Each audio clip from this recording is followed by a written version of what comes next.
Well, I'm super excited today because I get to reunite with my former co-host of CBS's syndicated daytime talk show, Face the Truth.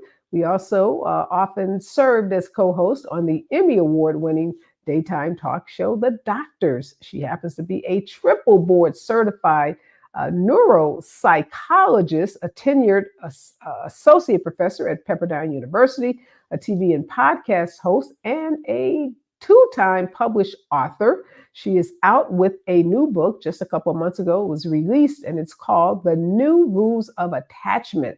She's also the author of a 2020 book called Stop Self-Sabotage, and she is none other than Dr. Judy Ho.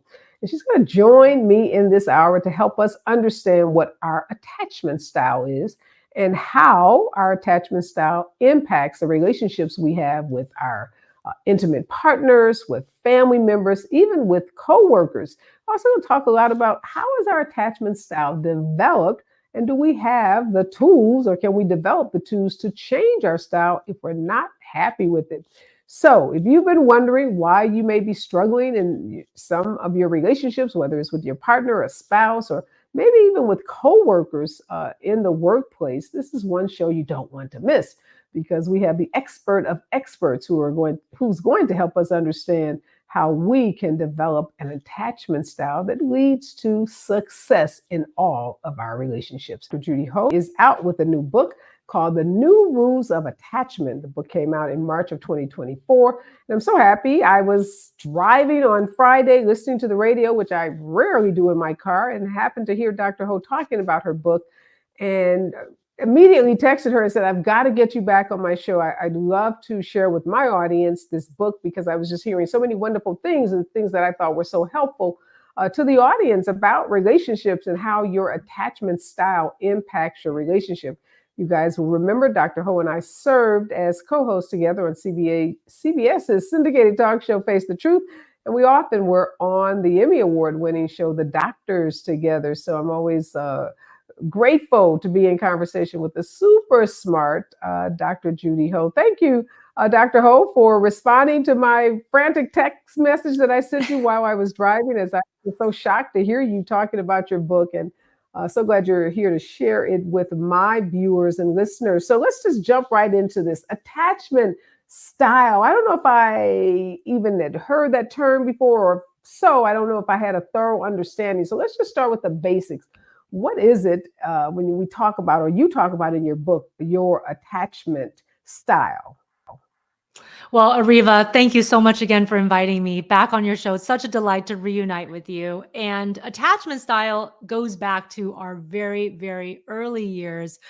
Basically, from the moment that we're born, those crucial bonds that we have for people, from people, and with people who are our primary caregivers. So most people would consider their primary caregivers their parents, although there are other important caregivers in people's lives as well, such as extended family, grandparents, sometimes even family friends, coaches, and teachers. But these relationships set the foundation for our own understanding of who we are, our self-esteem, how people are likely to respond to us when we ask for something, and also just in general, whether or not we're going to be able to achieve our goals in life and whether or not we deserve good things. So when we think about attachment style, are there certain types? I was reading this article that you're quoted in that kind of delineate the four main attachment styles. Share with us what those are. The four attachment styles are secure, anxious, avoidant, and disorganized. So secure attachment is about 25% of the population. These individuals, they generally had caregivers who were relatively attentive. They showed up. They didn't discount their feelings. They tried their best to resolve problems for their children, even if they weren't always making the mark, because, no parent is perfect. But they definitely tried to show up, and they were mindful parents and they were present parents. Generally, these children develop into securely attached adults who are comfortable with emotional closeness, but at the same time will also individuate. They'll also go after their own goals. They feel comfortable leaning on others while also being independent. They tend to have pretty good emotion regulation most of the times, and generally their self-esteem is stable. They generally think positively of themselves and believe that they should be able to achieve the goals that they set for themselves. We have three other types of attachment styles, and these are the more insecure attachment styles. And it's about 75 to 80% of the population. And anxious attachment style is one where maybe as a child, they felt like they had to be people pleasing a lot of times just to be able to get their parents' attention. So essentially, that will then end up developing into their adulthood attachment style where they still are people pleasers. They tend to be martyrs. They tend to be people who put others' needs in front of their own. And oftentimes they need validation from their Mm. environment to feel good about themselves, as opposed to being able to say, well, let me look internally and I feel good about myself today because of how I feel, as opposed to what somebody is saying to me or what happened today. And then the two other insecure attachment styles are kind of different. So the avoidant attachment style, oftentimes they grew up in a household where they were given a lot of adult responsibility from a very early age. And they started to associate Mm. that their achievements are what really makes who they are. So they become really tied to achievements as they grow up. They tend to invest more in goals rather than the people around them. They don't necessarily think that people can be dependable. So they oftentimes are the lone wolves. They like to do things on their own. And when they're stressed, they don't reach out to people. They just try to isolate and figure it out themselves. Of course, that also comes with some negative consequences. And then the last type, the disorganized attachment, is a person who generally grew up in chaos when they were younger. So this is somebody whose childhood may have been marred with a lot of major stressors, maybe even trauma of varying kinds. So as they get older, they never really get that sense of being able to be out of fight or flight for very long. So a lot of times they feel like they constantly have to watch their back. I call them surveillance specialists because they're kind of that person who's always scanning their environment. And they have a lot of hot and cold behaviors in relationships. So one minute they're saying, hey, I want to be close to this person. The next minute, okay, you're suffocating me. I need to go away. And I think at the base of it, it's just that it's a really hard thing for them to emotionally regulate for long periods of time and to feel like their lives can be without chaos and be calm. So I know you said, Dr. Ho, that like 25% fall into that secure attachment style and the other 75, 80% are in that insecure attachment style. Is it the case that, say, someone that has a secure attachment style may also have traits of one of those insecure styles? I mean, so is it kind of like all or nothing? Either you're secure or you're insecure, or is a person, likely to have characteristics of both? Yeah, this is a great question. And I think that the previous understanding is that you're supposed to just fit neatly into a box, but who does that? I mean, that's just not how humans are. We're all different shades, there's different spectrums, right? And so I would say that, yes, most of the time people will tell me, in certain parts of my life, I'm pretty securely attached. But then maybe other parts of my life, I have these traits of insecure attachment. Or they'll say, generally I'm securely attached, but then when I'm really under stress and I'm really pressured, or maybe when I'm triggered by something that reminds me of something negative that happened in my past, that's when my insecure attachment shadows show up. And I think that that's much more common than somebody who just neatly fits into one of these four boxes. And so you also said that these styles are typically, formed as we are infants, and it has a lot to do with how we are raised, how we are nurtured Mhm. as children. Do we have the ability to change? So let's say you grew up in this chaotic household, right? And you have this, disorganized attachment style based on that chaotic experience, maybe the trauma that you experienced. Do you get to be, when you become 21, 25, or even 30 or older, are you able to say, well, wait a minute, I no longer want to be that, disorganized, insecure attachment style. I want to be that, like Joe over there who has the secure attachment style. Do we have it within us to change our attachment styles? Absolutely. And I think that that's the most important point is that you have insecure attachment possibly developed from childhood. During that time, a lot wasn't under your control. But as an adult, there is a lot that you can do to heal these insecure attachment wounds so that you can achieve the different goals that you have in the different spheres of life. And it doesn't matter how old you are. I've helped people achieve healthy, secure attachment into their 60s and 70s because sometimes it takes that long to figure out, wow, my trauma is really affecting me and I want to make a change. And so I've met people who have been operating with insecure attachment style for the first 60 something years of their life. But now in their twilight years, they're really enjoying, being able to have these healthy relationships with everybody in their life. Let's talk a little, Dr. Ho, about how these styles show up in relationships. And I guess before I even ask you that, I want to ask you, is it more likely, or when you study attachment styles as a psychologist, are you looking primarily at intimate relationships, partnerships, and spouses? Or, are you looking across a broad range of relationships that people are engaged in, like their, business and employee-employer relationships or their friendships? Is there any one type of relationship where the research is stronger in terms of attachment styles? Yeah, this is a great question. So I think most of the time, what we've been seeing in at least popular media is that there's a lot of focus on romantic relationships. And of course, it makes sense because it's one of the most intimate relationships you have in your life. So a lot of these insecurities, these vulnerabilities are going to show up when you're in an intimate relationship with a romantic partner. But we also know, and there's been increasing research now, that it affects all these different areas of your life. It affects your collegial relationships, how you operate at work. It affects your family relationships. It affects your friendships. It affects both your family of origin relationships as well as a new family that you grow into as an adult when you make your own family. It affects how you parent. And most of all, it affects your ideas and beliefs about yourself and your self-esteem. And I think that that's where it radiates out to all these other relationships and goals and achievements and other things that are important in your life, because your belief in yourself and how you feel about yourself on a given day is going to predict in many ways how healthy your interactions are with the people in your life. So it's a little scary because you said 75 to 80% of people fall in that insecure attachment style. So that means the chances of you being in a romantic relationship with someone that is, has one of those insecure attachment styles is like 80%. Yeah. So does that mean that most relationships are doomed because you're going to be in a relationship with someone that's got some issues? No, I feel like hopefully it feels encouraging if you're somebody who has an insecure attachment style, like, okay, I'm not alone. But I also think that it's all about awareness, right? Like, insecure attachment is almost like a love language in some ways. People will prefer to be validated in different ways because of their attachment style. So if you have an avoidant attachment style, you actually prefer to have a little bit more space oftentimes when you're stressed, right? And so it's kind of like knowing what your partner needs.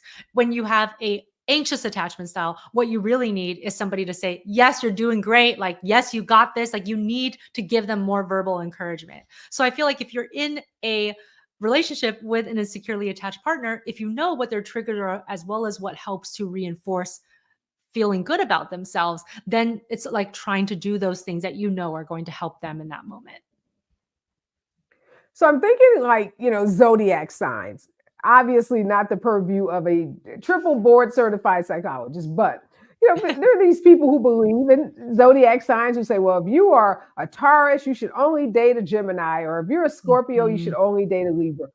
In the world of attachment styles, are there any, rules, even if they're loose, about like should an avoidance person try to find someone who is secure, or should an avoidance person try to avoid someone that has this kind of disorganized attachment style? Are there any rules about like how you should try, not perfectly, but try to align yourself, or try to meet someone or date someone, marry someone with a particular style? Yeah, it's a good question. And I would say that there's definitely styles that tend to attract each other, like anxious and avoidant tend to attract each other because the other person kind of has what they need. So there's a little bit of that back and forth because the anxious attached person tends to need more reinforcement. The avoidantly attached person doesn't want so much closeness, but they kind of start chasing each other. There's a little bit of that, like, wild goose chase that can happen.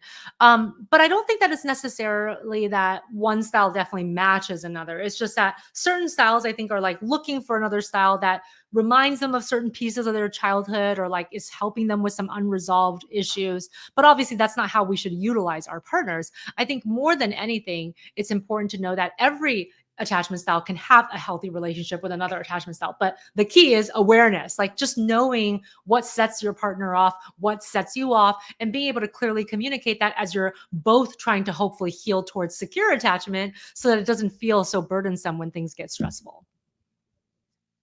Well, the new book is called The New Rules of Attachment, released just March of 2024, written by triple board certified and licensed clinical forensic neuropsychologist, also tenured professor at Pepperdine University, Dr. Judy Ho. And we've got to talk about why your book is entitled The New Rules of Attachment, because many folks may be thinking, well, wait a minute, what were the old rules of attachment? Because it presumes that there were some rules that you believe now are outdated, and you wanted to write this book to share with us what these new rules are. So tell us what some of the old rules were, and then obviously we'll learn, some of the new rules that you talk about in the book. Yeah. So the old rules, involve, okay, this is an insecure attachment style you have to live with for your life. It's just more about how to manage and deal with it as opposed to actually heal from it. Also, the old rules are these insecure attachment styles are all doom and gloom, but there's actually some positives with each of the insecure attachment styles, which we can also talk about. The old rules also talked about these insecure attachment styles really affecting mostly your romantic relationships. And as we've already discussed, Areva, it affects all the different aspects of your life and most of all your self-esteem and your self-concept. Also, in the old rules, there was a lot of misconceptions about the disorganized attachment style. This was the most misunderstood. People thought that, well, if you have this disorganized attachment style, then all is lost and you probably have a personality disorder and you'll never heal from that. I think that it got the worst rap out of all of the insecure attachment styles. And the disorganized style is just like any of the other styles. You can still heal from it too. And I think it was just misunderstood at the outset when the research was coming out. And I think there was some miscommunication about what it really meant. And so we can also get into some of the myths of the disorganized attachment style. So the disorganized is that's the style we said if you grew up in a household that had a lot of chaos, maybe you had trauma as Yeah. a child. Uh, in under the old rules, it was thought that you were just kind of doomed to be a person that was lacking in confidence, a person that had difficulties forming successful, intimate relationships. Exactly. People just thought that the disorganized attached person, it was just be impossible to deal with. People were scared of the disorganized attached person. They thought that the disorganized person must have a borderline personality disorder, among other personality disorders. And not all of that is true. I think that most of the times you do see the disorganized attached person coming from a more difficult family dynamic. There was likely trauma, but you can heal from trauma. There's absolutely an ability to still form healthy relationships later on in life, no matter what background you came from. Well, that's encouraging because I'm thinking of that 80% of Americans who fall into that insecure attachment style, at least there's hope that the Mhm. 80%, I'm going to put myself in there in some way because you said we're not fitting nicely into these boxes. We probably have some of each of the four attachment styles are probably applicable to us at different stages in our lives. I would imagine. I want to talk about that more and talk about how you know what your attachment style is and what are some of the ways you can go about healing. And then when you figure out what your attachment style is, how do you know what your partner's is? And how do you get that person to heal as well, which we know can be very difficult motivating other adults to do something. We're talking to triple board certified psychologist, Dr. Judy Ho, about her new book, The New Rules of Attachment. Dr. Ho, before the break, you were telling us what some of the old rules of attachment were. Obviously, you wrote this book because you disagree with the way, I presume, other psychologists, other experts in your field talked about attachment styles.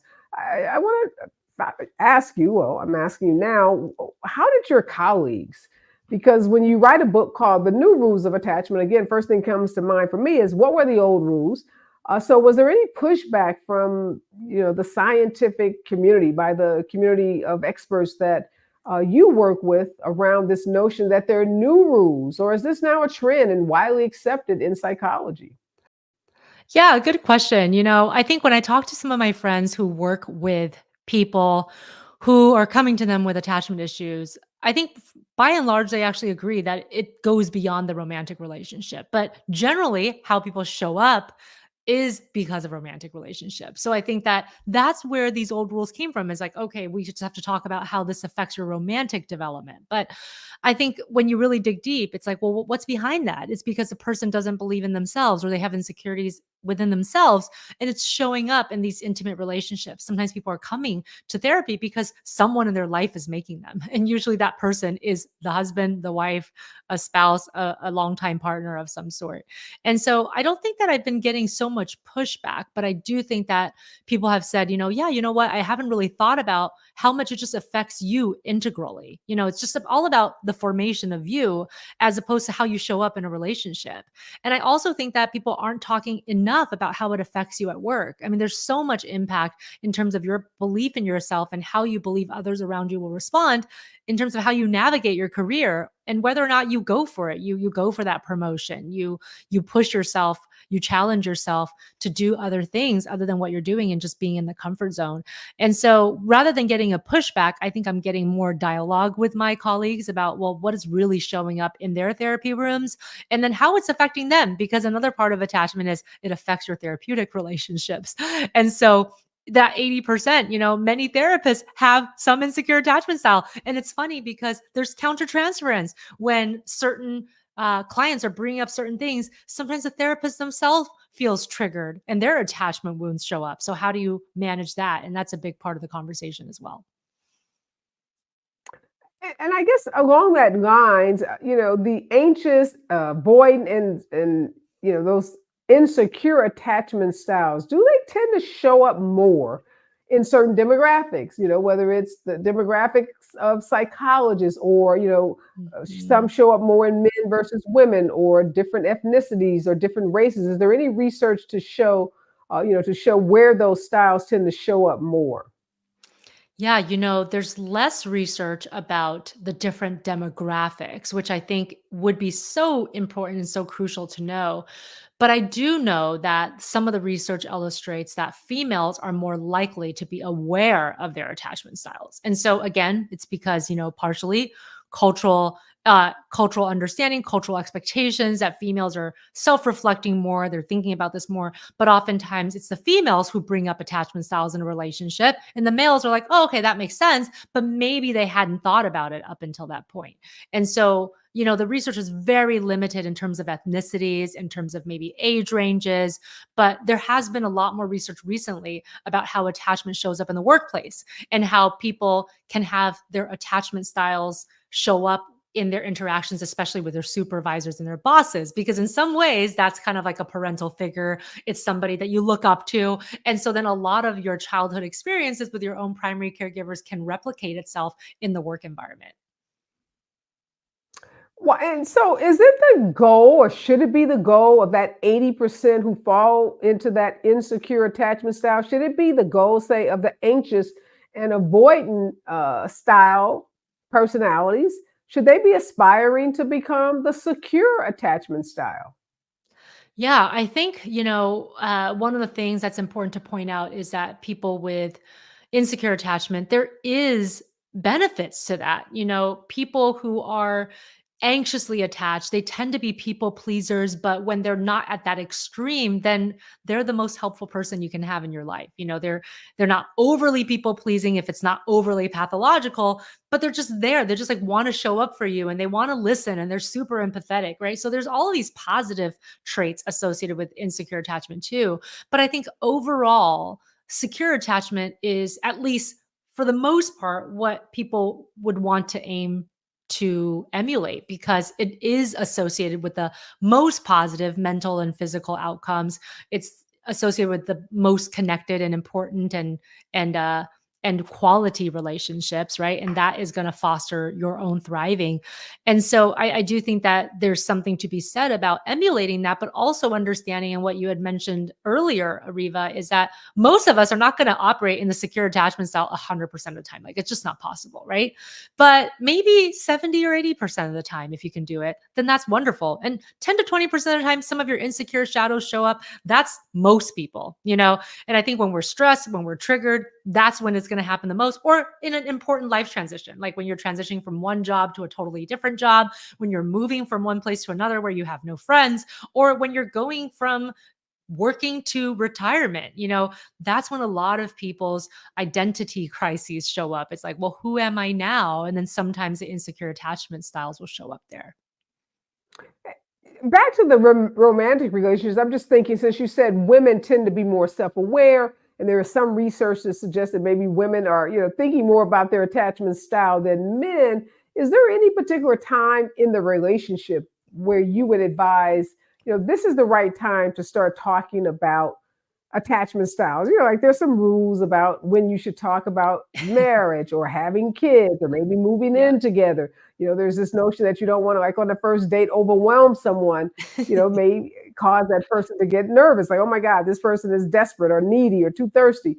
Is there any time in the romantic relationship when it's okay to start Yeah. evaluating the attachment style of your partner?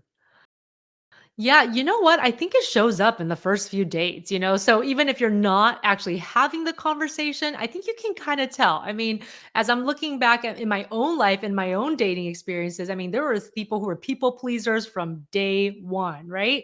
And then there were the people who had two or three awesome dates with you, and then they'll just disappear. They'll go away for 2 weeks and they'll come back and act like nothing's happened and call you want to go out again. That's probably like an avoid an attachment style right there. So I think you can get some observations in quite early on, but I think when you're going to have the conversation, that's when you're getting serious with the person, to really have it out and say, hey, you know what? In my childhood, I think I developed an anxious attachment style out of it, or I'm a little bit avoidant. That's just the way I've coped in my life. Those are, I think, the kind of conversations that you would have when you're getting more serious about the person, when you're really evaluating, is this going to be a long-term partner for me? Right. It's kind of in line with the conversations you would have when you're starting to think about, hey, do you want to have children? Like, how do you handle your finances? Like, do you think this is leading to marriage? Is that something you even want? I think it's along the lines of that, but you will definitely see behaviors that will show you what kind of attachment style the person is having pretty early on. It's pretty apparent in most people. I want to ask you, if you start to see some of those signs that a person has an attachment style that were not seeking, or one that you purposely said you would try to avoid, but yet you start to see the signs in that person, is that a red flag that, you should try to avoid? Should you run? Should you end the relationship immediately? Or do you recommend that people hang in there and try to work through it, even though they've said, hey, my next relationship, I'm not dealing with anyone with an avoidant Mhm. personality or a style? When we come forward, we'll get Yep. your response to that, because I know a lot of times you meet people and they're not necessarily what you were hoping for. And that's always the big question. Do I try to make this work, or, should I just move on? Stay with us. We're talking to triple board certified and licensed psychologist, Dr. Judy Ho, about her new book, The New Rules of Attachment. Dr. Ho, talk about some of the assessment tools in your book. You actually have some tools in the book that can help people determine what their attachment style is.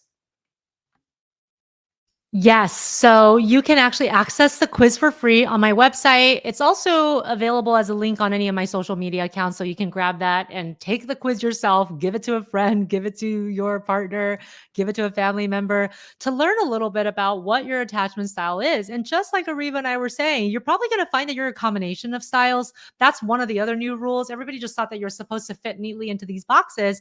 But really, what I was seeing when I was working with patients, talking to my friends and family members, was that they had different shades of the different styles. And some people will say, yeah, most of the time I'm securely attached, but maybe at my work, I'm more insecure. Maybe at work, I have that anxious attachment, but not when I'm at home, or, vice versa. And so I think it's really a great tool to understand not only what attachment styles you might most feel consistent with, but also the attachment style quiz is broken down into these different domains of life. So you're also going to be able to tell, okay, well, I answered all of the relationship questions kind of in the secure realm, but then when it came to my self-esteem, or when it came to my work life, that's where my insecure attachment shows up. So you're going to be able to kind of get a little bit insight into where it tends to show up in your life too. Dr. Ho, we hear about all of these relationships, one that are formed online, people on dating sites who meet, the love of their lives and end up getting married and have very successful relationships. But we also hear a lot about relationships being broken up because of people Mhm. on, one of the partners in the relationship spending so much time on social media or being influenced by what they see on social media. So what have you found in your research in terms of the impact that this digital world has on us? This 24-hour news cycle, folks literally on their phones all day, every day, looking at other couples living their best lives, getting big 5, 10 carat diamond rings and extravagant houses and vacations. That does that cause people to become anxious, even if they were previously pretty secure people?